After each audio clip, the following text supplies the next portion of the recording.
We're making the riskier, harder, less safe choice. We obviously think we'll be right. We've gone through everything intensely, sourcing, documents, everything. We are leaving a 5% window for, it's just like ESPN. If you've ever seen the game percentage, it could be 20-0 with a minute left. It's still not 100. It's 99. So we're going to wait to go to 100 until they're approved. But the 5% would be likely a possible delay. We just have some issue with one of the issuers or something is snagged. We need a week or a month. I don't know. That would be like 4% of that 5%. The 1% would be the unthinkable. Joe Biden calls up Gensler and Warren and they say, we just can't do this. And there's like presidential intervention or something. Those would be the two things that make up that 5%. Bloomberg ETF analysts Eric Balchunas and James Seifert have been at the forefront of reporting and analyzing anything and everything related to the several spot Bitcoin ETF applications awaiting the SEC's approval. A few months ago, when everyone was still pretty much doubtful about finally getting the SEC's green light, Eric and James announced that there was a 90% chance of approval. In one of their interviews, the analysts explained that the interest of firms like BlackRock and Fidelity almost sealed the deal for them. But the real clincher was Grayscale's legal victory against the SEC. Last August, the DC Circuit of Appeals gave a final ruling on the case between the SEC and the asset management company, ordering the agency to scrap its rejection of the asset manager's spot Bitcoin ETF application. The appeals court said the SEC's rejection of the Grayscale Bitcoin ETF application was arbitrary and capricious. Most importantly, the judge noted that the SEC's argument that spot Bitcoin ETFs could easily be manipulated was baseless because the agency had already approved futures-based funds and did not provide enough information to show how both products are not materially similar. Eric and James explained that the ruling marked a huge turning point, making them almost certain that this was happening. Since then, there have been a lot of FUD events, including a Matrixport report that the SEC will not approve any spot Bitcoin ETF until probably the second half of 2024. On Tuesday, another shocking event rippled through the Twitter crypto community. A post went out from the SEC's official account, announcing the approval of spot Bitcoin ETFs. However, about 15 minutes later, SEC Chair Gary Gensler took to the same platform to announce that the SEC's account had been compromised and that the news of the approval had not been authorized. The Twitter crypto community reacted strongly to Gensler's remarks and whether or not this will delay the approval expected later today. However, Eric and James are still strongly convinced that this is happening, and absolutely nothing has changed. We will now bring you clips from their interview with Unchained and other important updates from them. In the interview with Laura Shin, the analysts explain the only two scenarios that will stop the SEC from giving the approvals today. Please watch to the end, click the like button, and subscribe to the channel for more videos like this. Thanks, and enjoy. Like I said, I think it's possible, but this idea of just randomly throwing this out, it's like a cowardly way to maybe look like you called something, especially if you just come into this right now. That's why the guy from Matrix Report, he did it because he's like buying put options just in case. Okay, I get that. But what he said, I thought made sense 5 months ago. But we've gone through all of this stuff in painstaking fashion. And if you've been involved with it, I think you're like, yeah, they're doing it. So James, what's your less than 5% chance that it doesn't get approved?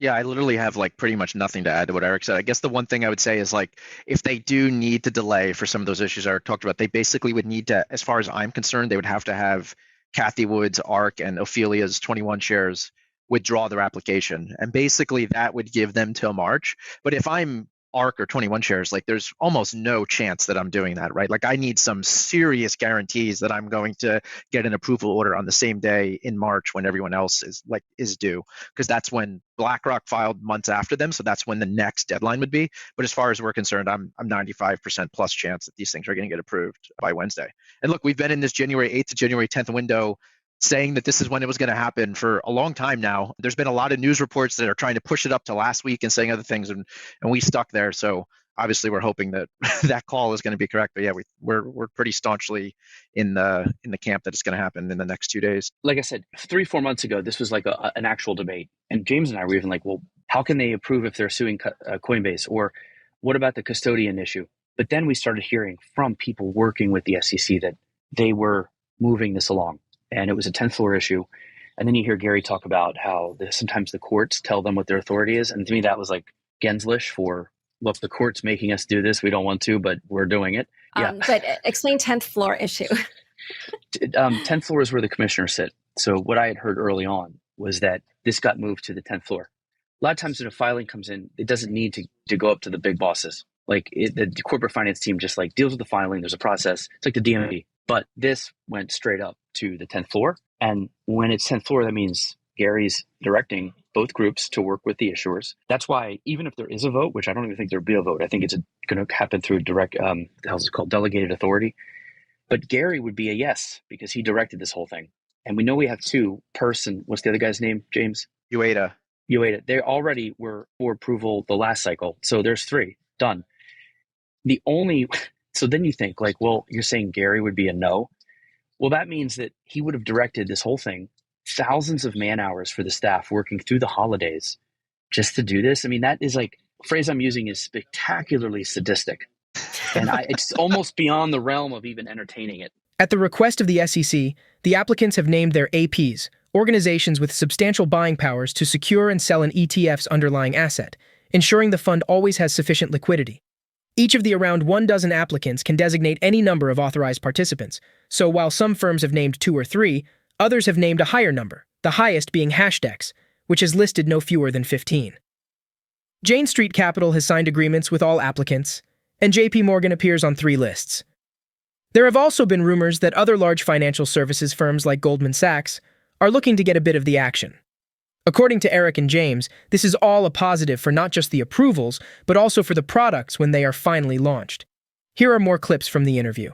Pretty much as expected. JP Morgan surprised me, because of what Jamie Dimon said about crypto only like a month ago. I mean, that was pretty fresh language, and there they pop up. Right. And at that point, he said something like he thought the government should shut it down or something like that. Yeah, it's pretty strong words. And then here they are involved in the ecosystem to facilitate selling of Bitcoin to Americans. That said, the idea that you're in business and the CEO can say some things that are counter is not completely unheard of. That surprised me. But also, I had heard that the big Wall Street banks were not going to get in, at least initially. So I was expecting to see Jane Street and Virtu almost on every one across the board. So the fact that we saw Wall Street in there, and then James just mentioned a couple other, and then your Goldman news that you alluded to earlier, that's good news, because the more of these big financial institutions that are in this, the better the competition will be, which means the tighter the spreads will be. So the idea, and again, these are also very trustworthy, secure companies. You want to have AP diversification, in my opinion. So to have it all on Jane Street's shoulders or Virtu, I think this is good news. So I'm happy to see that. Although, again, because of Jamie Dimon, JP Morgan did surprise me a tad. Everybody is in a herd mentality in this industry. So if Goldman sees JP Morgan doing it, they're like, well, we want a piece of that. Some managers like, why aren't we doing this too? So that's what got Goldman interested, in my opinion. And that's what's going to get other big Wall Street banks interested. So JP Morgan, in a weird way, I think, has acted as a magnet for other big Wall Street banks to get involved with this. Whereas I had heard early they were going to wait and see for a while because they didn't want to be anywhere near this because they knew that the SEC and some people in the government were not into this. Vanguard is a special company and they're just not into this. And their DNA is not, they just don't look at commodities like this. They much more into stocks and bonds, which they would argue have investment return and intrinsic value. A commodity is just worth what someone else will pay for it. It's just not in their DNA. Now, down the line, would they maybe launch one? Maybe. But I would say 5-10 years, not like this year or next year. So Vanguard, I would say, is out for a while. State Street's interesting. I don't know why they didn't do it. They have gold. To me, this is just like gold all over again. Why wouldn't they do that? And we had Matt Bartolini from State Street on our show last week.